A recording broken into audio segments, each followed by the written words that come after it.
Focus hydrocarbures, visibilité du secteur du pétrole et du gaz.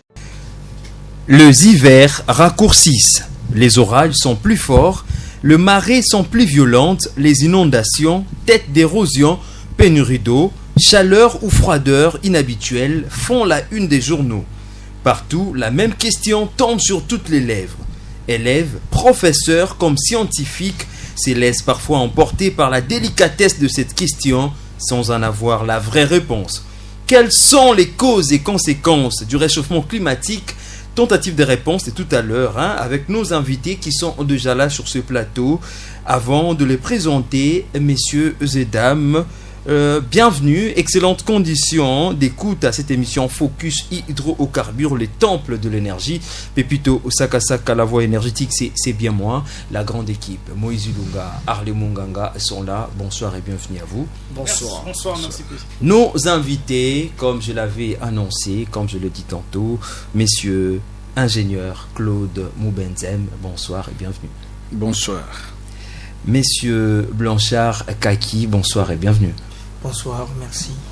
Messieurs Blanchard, vous êtes géo-environnementaliste. Ingénieur Claude, vous êtes ingénieur électrotechnicien et chercheur dans les systèmes énergétiques. C'est avec vous que nous allons échanger autour de cette question épineuse, autour de cette question qui fait couler encre et salive. Tout le monde en parle. Et salutations à vous, vous êtes de partout. Nigeria, Rwanda, Ouganda, aux États-Unis, professeur Patience Kabamba, il nous suit en ces moments. Salutations à vous. Nous allons démarrer cette belle émission avec une question aussi pertinente. Quelles sont les causes et conséquences du réchauffement climatique? Avec la première question, c'est quoi le réchauffement climatique? Ingénieur Claude Moubenzem. Merci Pepito Sakasaka pour nous avoir invités à participer à cette émission. Nous pensons contribuer à l'épanouissement de notre pays, la RDC, c'est pas le monde. Parler de changement climatique ou de réchauffement climatique, c'est d'abord expliquer comment nous vivons dans ce monde. Dieu, en créant le monde, a mis un certain nombre de conditions favorables à l'homme. Dans le livre de Genèse, nous allons voir, avant que Dieu ne crée l'homme, donc homme et femme, il a tout apprêté. Il avait déjà tout arrangé. Et il a dit à l'homme, va assujettir la terre. C'est de là que les choses commencent. L'homme a commencé à travailler la terre pour sa survie. Mais il s'est fait que les activités de l'homme ont fait augmenter le niveau de la température dans l'espace terrestre. Dieu, en créant, selon les scientifiques, le niveau de la température ambiante de façon générale sur l'espace terrestre devait être autour de 15 degrés pour maintenir tous les systèmes maintenir tout l'écosystème. Mais l'homme, avec ses activités, a fait augmenter cette température à telle enseigne que l'écosystème ne marche plus comme il se doit. Et nous observons une augmentation de la température dans l'espace terrestre. C'est ça, de façon globale, que nous pouvons appeler réchauffement climatique. En peu de mots, c'est l'augmentation. L'augmentation de la température dans l'espace terrestre. Avant de passer la parole à messieurs Blanchard Kaki, une question de curiosité. Moubenzem, c'est en chinois, c'est en quelle langue? Oh, là c'est la langue chinoise et congolaise. C'est-à-dire? C'est la langue, nous allons l'appeler le Kimbunda. C'est ça la langue. Moubenzem veut dire? C'est une expression qui veut dire je suis l'image de Dieu. L'image de Dieu. Merci, nous allons revenir avec vous. Messieurs Blanchard Kaki, vous êtes géo-environnementaliste. La même question. Comment pouvez-vous nous éclairer? C'est quoi ces réchauffements climatiques? Merci pour la question. Premièrement, il faut définir d'abord ce que c'est le climat. Le climat, c'est l'ensemble des phénomènes météorologiques qui caractérisent l'état moyen de l'atmosphère en un lieu donné. qu'est-ce qui caractérise cela? Ce sont l'ensemble des éléments, entre autres la température, l'humidité, l'ensoleillement, la pression, les vents et les précipitations. Et pourquoi les climats changent? C'est parce qu'il y a des causes que moi je peux répartir en 3 grands groupes. Nous avons premièrement les causes géologiques. On va y arriver pour parler des causes. Mais du point de vue définition, oui, comme vous avez dit, ce sont quelques éléments qui changent. Et vous avez cité la température, la pression et les précipitations. Merci pour cette définition. Nous allons entrer en détail pour décortiquer ces causes et puis voir même les conséquences. Mais est-ce que le réchauffement climatique est-il vrai? Parce qu'il y a beaucoup de gens qui disent que c'est une théorie, c'est une vieille chanson, c'est utopique. Ingénieur Claude, à votre niveau, vous êtes technicien, vous attestez que la température, est-ce que cela est vrai, les réchauffements climatiques? J'abonde dans le sens que mon frère vient de parler, lui qui en est spécialiste. Et si je dois voir le niveau de la température, comme vient de parler, je dois parler de l'humidité, je dois parler du niveau de pression. Nous assistons ces derniers temps, pas plus longtemps qu'ici à Kinshasa, nous avons eu des précipitations, personnellement, que je n'ai jamais vues depuis que je suis à Kinshasa. Précipitations, d'une manière courante, on peut, les vents, un déplacement, nous avons eu risque du vent. Des pluies très violentes avec des vents inattendus. Dernièrement, il y a une pluie elle a détruit le pont Djili. Voilà. Donc, ce sont ces phénomènes-là que nous sommes en train d'observer. On peut ne pas dire que nous connaissons ou nous ne connaissons pas les changements climatiques, mais nous observons dans nos milieux de vie un certain nombre de changements que nous n'avions pas l'habitude de voir depuis de très longues dates. Donc, on ne peut pas dire aujourd'hui qu'il n'y a pas un problème de changement climatique. Par exemple, à Kikwit, comment vous pouvez dire à un Kikitois que le changement climatique est vrai? Quels sont les faits palpables? Vous voyez, par exemple, à Kikwit, si tu prends les niveaux de température, si tu prends les saisons, nous avions observé, quand nous étions enfants, dans tous les Kwilu pratiquement, à Idiofa où j'ai grandi, à Kikwit, dans les Gungu, partout dans les Bandundu, nous avions 3 mois de saison sèche. Et ça commençait généralement autour du 15 mai jusqu'au 15 août. Mais aujourd'hui, vous allez voir, vous êtes par exemple au 7e mois, vous ne savez pas où vous êtes pendant la saison de pluie ou pendant la saison sèche. Et vous allez observer que vous êtes au 10e mois, mais il ne pleut pas. Une perturbation totale. Une perturbation totale. Donc à tous les niveaux, quelqu'un peut ne pas connaître les termes changement climatique, mais il les vit. Et ça, c'est presque dans... Il les subit aussi. Il les subit. Nous les vivons à tout moment. Messieurs Blanchard, est-il vrai ces changements climatiques? Oui, c'est vrai, parce que nous assistons pas mal sur le climat. Les Nations Unies venaient de lancer en 2007, via son structure qui s'occupe de l'évolution du climat, les GIEC, c'est-à-dire le groupe intergouvernemental sur l'évolution du climat. C'est un groupe qui regorge en son sein les experts sur les questions climatiques. Ils ont publié en 2007 leur 4e rapport qui atteste réellement que le climat change. Et à 90%, ce sont les activités anthropiques qui en sont les causes.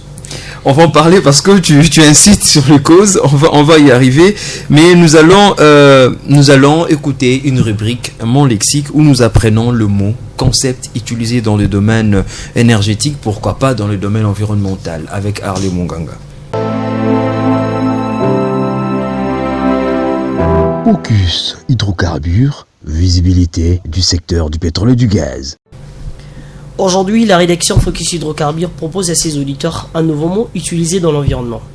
Il s'agit du mot écologie. Par définition, l'écologie est une science qui étudie les milliers et les conditions d'existence des êtres vivants et les rapports qui s'établissent entre eux et leur environnement, ou plus généralement avec la nature. Merci Pepito Sakasaka. Merci à Le Munganga pour cette belle rubrique Mon Lexique. Pour nous écrire, c'est très simple pour nous appeler 082 03 49 725. Vous êtes étudiant, vous êtes expert, vous êtes entrepreneur, vous voulez parler de vous, parler de vos sujets, de vos recherches. Il suffit juste de nous contacter et nous allons vous recevoir. Écologie, un terme aussi intéressant. Monsieur Blanchard, vous avez ajouté écologie. Là, je me souviens de Binzang qui ne cesse de dire c'est la science de l'habitat. La science de l'habitat. Nous revenons avec ingénieur Claude. Qu'est-ce qui se réchauffe? Au fait, dans la nature, il est observé, d'après les chercheurs, principalement, je dirais, 3 sortes de gaz à effet de serre, généralement. Alors, parmi lesquels nous citons les COD, dont les gens parlent beaucoup. Le fonctionnement normal du globe terrestre et tous ces gaz-là nous accompagnent dans notre vie, dans tout ce que nous faisons. C'est naturel, c'est équilibré, il n'y a pas de problème. Mais l'homme, comme j'avais dit au début, voulant assujettir la terre, a amené l'industrialisation. En amenant l'industrialisation, je crois inconsciemment, il a plus produit une quantité de CO2 et des autres gaz inattendus à ce qui était dans l'espace terrestre.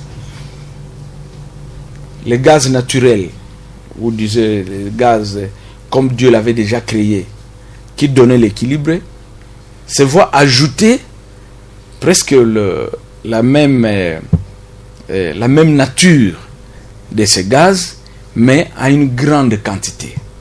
Vous savez, quand je ne suis pas spécialiste à la matière, mais quand le rayon solaire traverse le globe terrestre, nous avons plusieurs types de rayons qui traversent, notamment les rayons des infrarouges et ainsi de suite. Dieu l'avait créé en mettant ces gaz-là pour faire l'équilibre de ces systèmes de rayons solaires. Et en augmentant la quantité, on a la pénétration des gaz et de ces gaz-là, plutôt de ces rayons solaires-là, qui ne sont plus équilibrés. Il y a à peu près quelques années, 5-6 ans à peu près ici passé, j'ai suivi une émission au niveau de l'Allemagne, qu'on a observé qu'il y avait une pénétration des rayons solaires inhabituels. Et ça créait beaucoup de maladies dans cette zone-là. Je crois que c'était, j'ai oublié la ville, à Stuttgart ou je ne sais plus où. Mais on a observé ça. Tout ça pourquoi? Parce que nous avons changé la nature dans laquelle Dieu nous a créés par notre façon d'amener l'industrialisation. Et l'industrialisation fait augmenter je peux dire les mauvais comportements de l'homme. Et le changement est arrivé et avec toutes les conséquences. Qu'est-ce qui se réchauffe? La terre, Qu'est-ce qui se réchauffe au juste? Ce qui se réchauffe, c'est l'espace. C'est l'espace. C'est l'espace. Vous avez ajouté, qu'est-ce qui se réchauffe? J'avais dit au départ, c'est que c'est le climat. C'est l'ensemble des éléments météorologiques. Ce sont ces éléments-là qui changent. Oui, au niveau de l'atmosphère, c'est là où il y a des changements. Parce qu'il y a surcharge, dû bien entendu par l'effet de serre additionnel, créé par notamment les industries. Les actions de l'homme. Oui, ce qui fait que nous puissions avoir autant de gaz à une quantité exagérée au niveau de l'atmosphère, ce qui crée des effets néfastes. Ils sont toujours là avec nous, les membres de cette équipe rédactionnelle, Moïse Lunga. Certainement, tu as des préoccupations. Bien sûr, Pepito Sakasaka, merci. Je reviens à l'ingénieur Claude Moubenzian. Ingénieur Claude, en peu de mots, c'est quoi les gaz à effet de serre? En peu de mots, tout simplement. Les gaz à effet de serre, ce sont des gaz atmosphériques qui,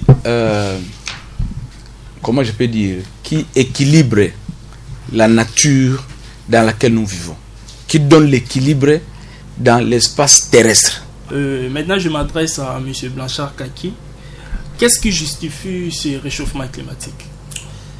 Ce qui justifie les réchauffements climatiques, il faut commencer d'abord par les activités anthropiques. Quelles activités?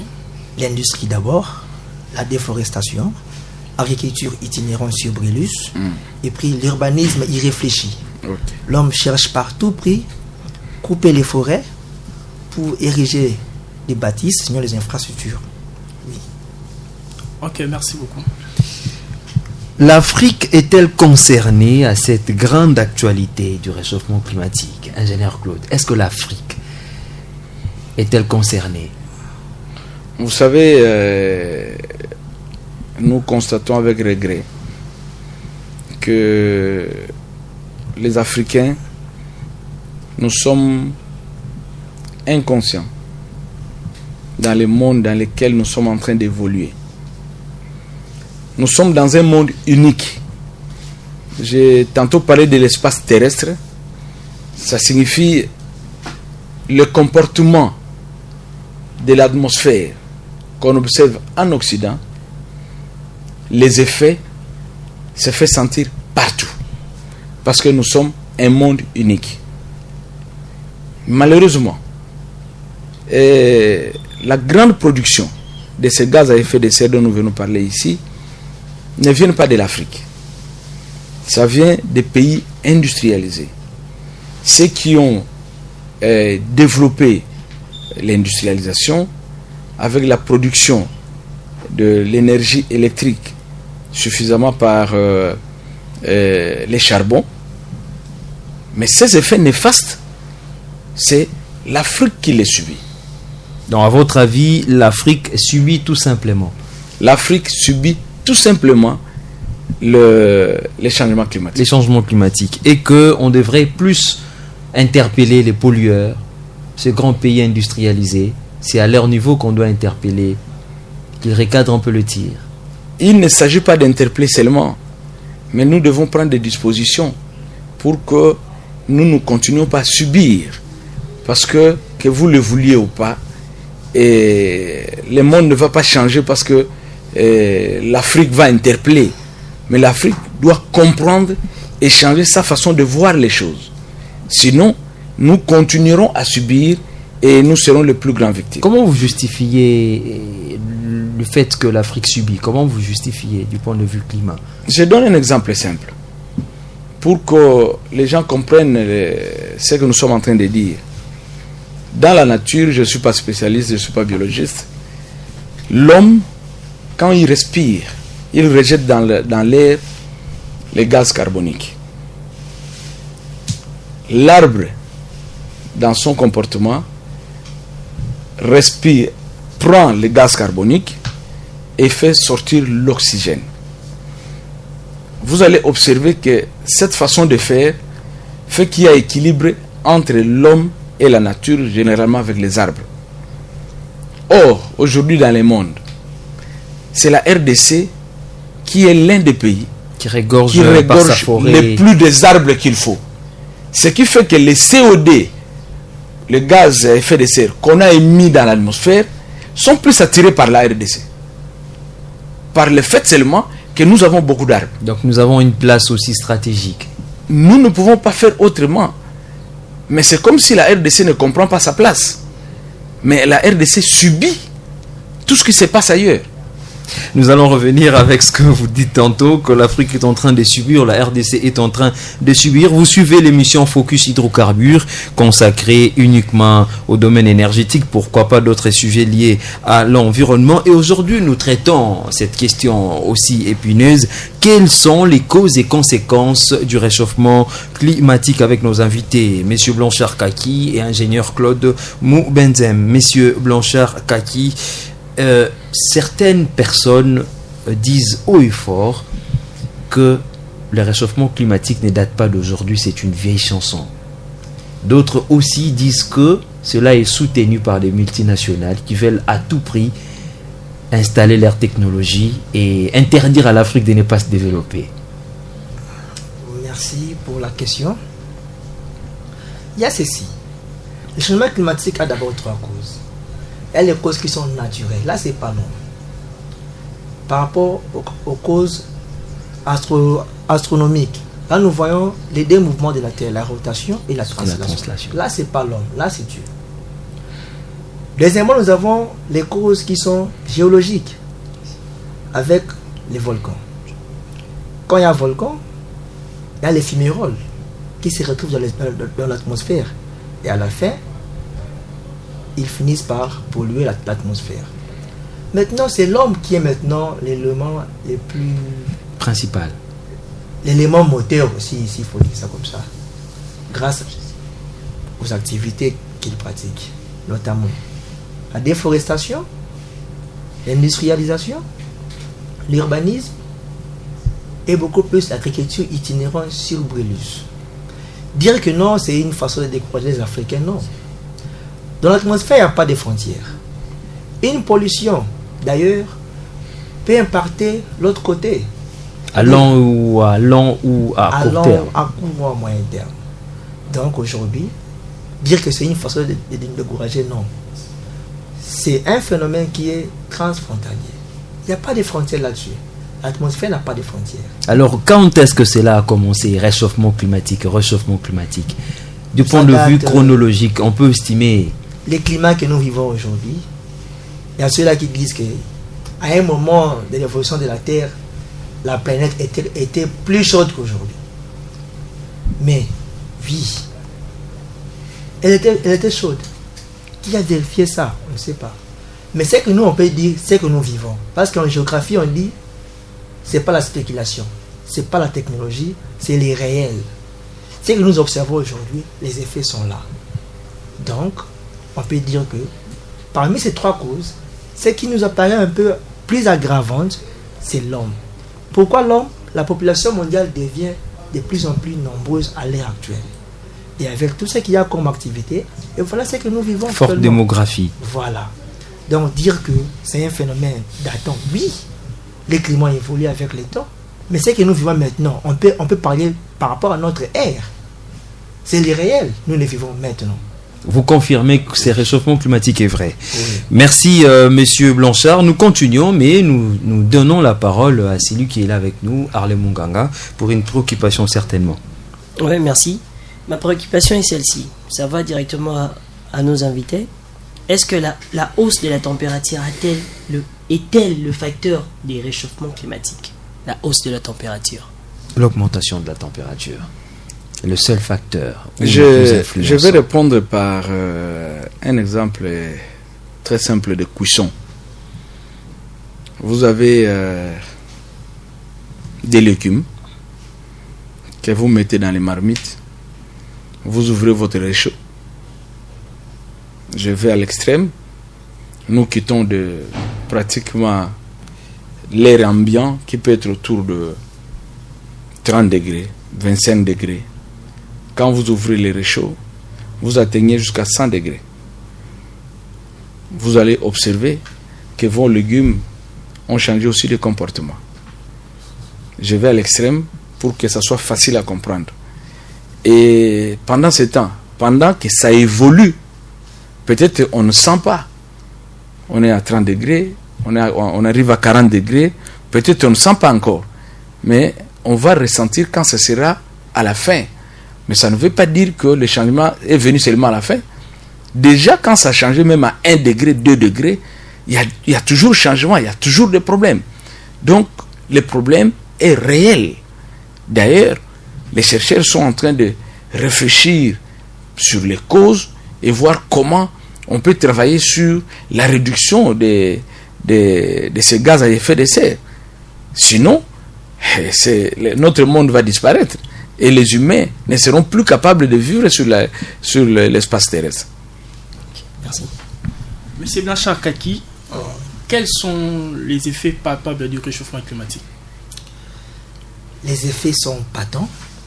Tels que ça dépend d'un écosystème à un autre. Prenons les cas par exemple de chez nous ici. Nous avons, comme venait de dire mon frère, perturbation des saisons. Les effets sont là. Il y a la perturbation des calendriers agricoles. Va consulter les agricoles, ils te diront très bien que non, réellement, il y a une perturbation par rapport au type de culture. Et à l'extrême encore, au niveau de l'Europe, nous avons ce qu'on appelle l'effet des brousses. Nous avons les sécheresses, ici même chez nous, avec les problèmes des lacs Tchad. Nous avons encore les inondations, les tsunamis et les séismes. Donc, il suffit de contacter seulement les autres pays, vous allez remarquer que c'est un phénomène vrai, réel et vivable. Ok, merci. Je reviens à l'ingénieur Claude Moubenzen. Est-ce que la RDC se prépare-t-elle à affronter les défis environnementaux de l'ère? Une très bonne question, mais difficile à répondre pour moi. Pourquoi? Parce que quand j'observe, je ne sais pas si vous allez permettre que Là encore, la RDC est en train de subir. Que j'abonde dans l'essence de l'énergie électrique. Ça dépend de votre réponse. Parce vous que, répondre tel que vous voulez. Voyez par exemple, nous en termes de production d'énergie électrique, nous allons dans les villages, nous faisons des microcentrales. Je donne un exemple simple chez moi à Idiofa. Quand nous on grandissait, il y avait une microcentrale des prêtres qui alimentait tous les couvents, les écoles de prêtres et ainsi de suite. Mais quand tu vas aujourd'hui, cette microcentrale est incapable de donner même la moitié de sa puissance nominale. On observe que les cours d'eau ont tari. On observe les phénomènes de sécheresse. Ce qui fait que cette installation n'est plus utile aujourd'hui. Donc il faut faire attention, nous observons des phénomènes, peut-être que nous n'attirons pas d'attention, mais des phénomènes réels que nous sommes en train de vivre. Aujourd'hui, pour l'une des préoccupations, pour produire l'énergie, il faut changer le comportement. Parce que l'énergie est souvent produite, surtout dans le monde occidental, sur base de charbon. On nous demande de changer la façon de produire. Et l'une des façons de produire, nous devons avoir l'hydroélectricité, peut-être on en parlera. Mais si ces cours d'eau sont en train de tarir, comment vous allez changer le comportement? Est-ce que la RDC se prépare à affronter le défi? On a bien dit. C'est pourquoi j'ai dit, je ne sais pas répondre à cette question, mais je me dis que c'est une question très préoccupante. Mais à ce que je vois, comment les choses se passent, je ne vois pas encore la RDC se préparer à toutes ces choses-là. Elle ne se prépare pas, nous avons compris. Monsieur Blanchard, est-ce que votre pays RDC se prépare à affronter le défi environnemental? Nous apprenons qu'il y a eu création d'une agence des transitions écologiques, développement durable. Nous apprenons qu'il existe tant d'initiatives, la Banque verte et beaucoup d'autres initiatives. Et dernièrement, il y a madame, l'actuelle ministre de l'Environnement, Eve Bazaïba, qui a reçu une corporation égyptienne pour créer, comment on appelait ça, un bureau d'études, pouvoir réfléchir en cette matière sur la transition énergétique et tout. Est-ce que vous pensez la transition écologique? Pensez-vous que la RDC est en train de se préparer? Ou bien on est loin de la réalité? Premièrement, avec cela 15 ans, on n'avait pas de département de sciences de l'environnement chez nous ici. Il n'y avait pas d'environnement comme filière universitaire. Et actuellement, ça existe. C'est un élément de préparation. À part ça, il y a pas mal d'agences qui se créent. Nous avons notamment l'ACE, l'agence congolaise sur l'environnement. Nous avons l'agence qui venait d'être créée par le chef de l'État avec son conseiller spécial, professeur Moussibono, l'agence congolaise sur la transition écologique et le développement durable. C'est vraiment les éléments qui prouvent que notre pays est en train de se préparer quand même par rapport à d'autres pays. Non, c'est pas encore tard. Vaut mieux agir que rester les bras croisés. Ce qui s'est fait déjà, c'est déjà quelque chose de significatif. Avançons. Et espérons que l'agence-là va apporter des solutions par rapport aux préoccupations environnementales, pourquoi pas écologiques.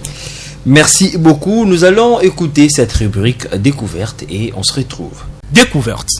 Agence congolaise de la transition écologique et du développement durable. Créée le 28 mars 2020, l'Agence congolaise de la transition écologique et du développement durable est un service spécialisé au sein du cabinet du président de la République démocratique du Congo. Elle a pour mission de concevoir, de coordonner et d'implanter les politiques publiques nationales relatives à la transition écologique en RDC. À ce titre, l'Agence congolaise de la transition écologique et du développement durable est chargée de proposer au président de la République des stratégies idoines susceptibles de permettre à la RDC d'accéder à des énergies propres, à l'agriculture durable, à la restauration de la biodiversité et de faciliter une transition vers une économie verte, florissante et inclusive. Elle est aussi chargée d'établir des indicateurs nationaux de performance et du développement durable pour mesurer la transition écologique, et tant d'autres. Dirigée par Madame Marie-Pascale Malonda Diakuta et son adjoint Jean-de-Dieu Minenge Mayulu. Nous espérons que cette agence permettra à la République démocratique du Congo de rattraper le train de la transition écologique qui a déjà quitté la gare. Découverte signée Moïse Ilunga. De retour sur ce plateau, ingénieur Claude, du point de vue énergétique, comment le réchauffement climatique influence ou arrive à se faire visible dans ces secteurs énergétiques? Voilà, comme j'avais dit au début, c'est l'activité humaine qui est la base de ces changements climatiques. Parmi ces activités humaines, nous retrouvons l'industrialisation. Parce que l'homme veut vivre d'une façon décente. Et il a développé beaucoup de techniques et de technologies pour produire de l'énergie électrique et puis être à l'aise. Vous savez, il est parfois difficile là où nous sommes. S'il n'y a pas de l'énergie électrique, nous ne pouvons même pas parler. On ne peut pas parler du développement sans énergie électrique. Malheureusement, en produisant, nous avons utilisé surtout plus le charbon. Et ce charbon est réellement à la base de la production des CO2, qui est l'un des gaz l'un des gaz à effet de serre. Maintenant, nous sommes devant cette réalité. Qu'est-ce que nous allons faire? Arrêter l'industrialisation? Est-ce que c'est possible? Je dis non. Ce n'est plus possible.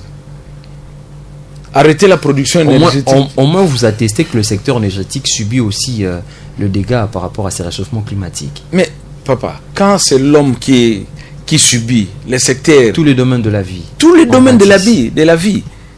Dans tous les domaines de la vie, nous avons des problèmes.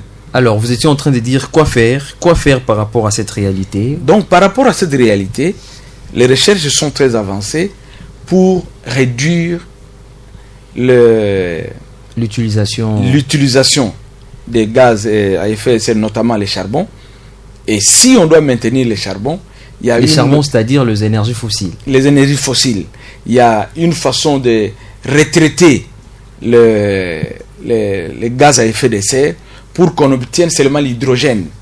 Vous savez, nous avons les CO2, on enlève les C, on reste avec l'hydrogène, qui est un gaz qui n'a pas assez de problèmes. Mais aussi, on est en train d'avancer vers l'utilisation des gaz naturels qui ne produisent pas ces gaz à effet de serre.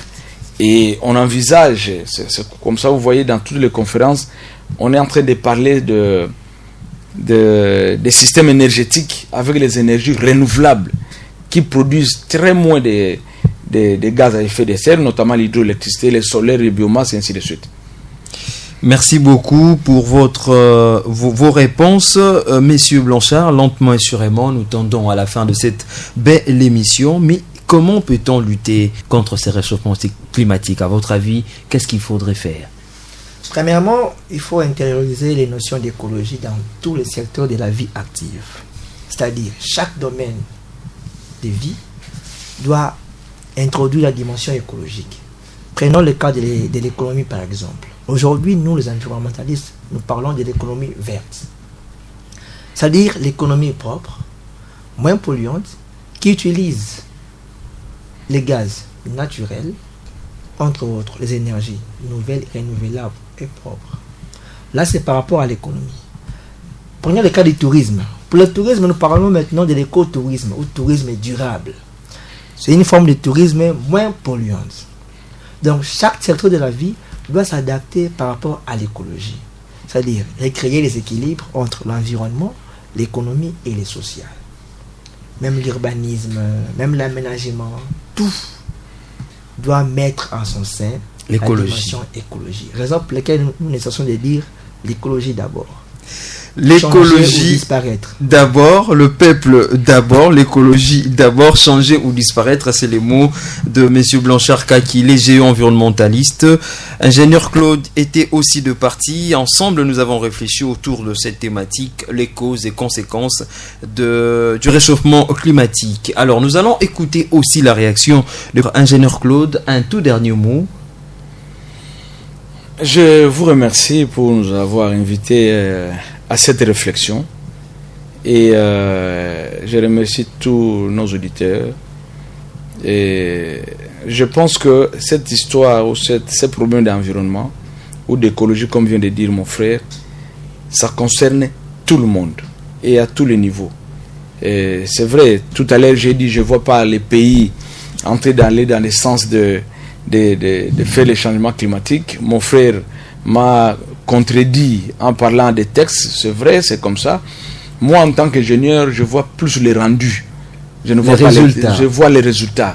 Dans mon étude des systèmes, quand j'étudie les systèmes, je vois la sortie du système qui est les résultats à obtenir. Jusque-là, pour moi, les résultats ne sont pas encore là. Et nous sommes en train de subir de grandes choses. C'est comme ça que j'estime que nous devons multiplier des efforts pour que nous arrivons à répondre effectivement à la réalité de cette histoire de changement climatique. Merci beaucoup, M. Blanchard. Un dernier mot. Pour moi, il faut que dans tous les niveaux de formation universitaire, qu'il y ait au moins des cours d'écologie. Quelle que soit votre filière, qu'il y ait au moins un cours sur l'écologie. N'importe quel domaine. Électricité. N'importe quel domaine. L'écologie s'impose en mode de vie. Parce qu'on dit changer ou disparaître. Là, c'est God qui insiste. Si on ne change pas, on n'aura pas une planète vivable. Et nous n'avons qu'une seule planète jusqu'ici qui est vivable, qui est la Terre. Donc l'écologie doit se démarquer partout, partout, partout. Il ne suffit pas de nous demander quelle planète nous laisserons à nos enfants. Il faut aussi nous demander quels enfants nous laisserons à la planète. Dixit Pierre Rabhi. C'est sous cette note que nous fermons la porte de votre temple dédié à l'énergie. Émission Focus Hydrocarbures. À chacun et chacune, portez-vous bien. Énergie, rien que l'énergie. Au revoir.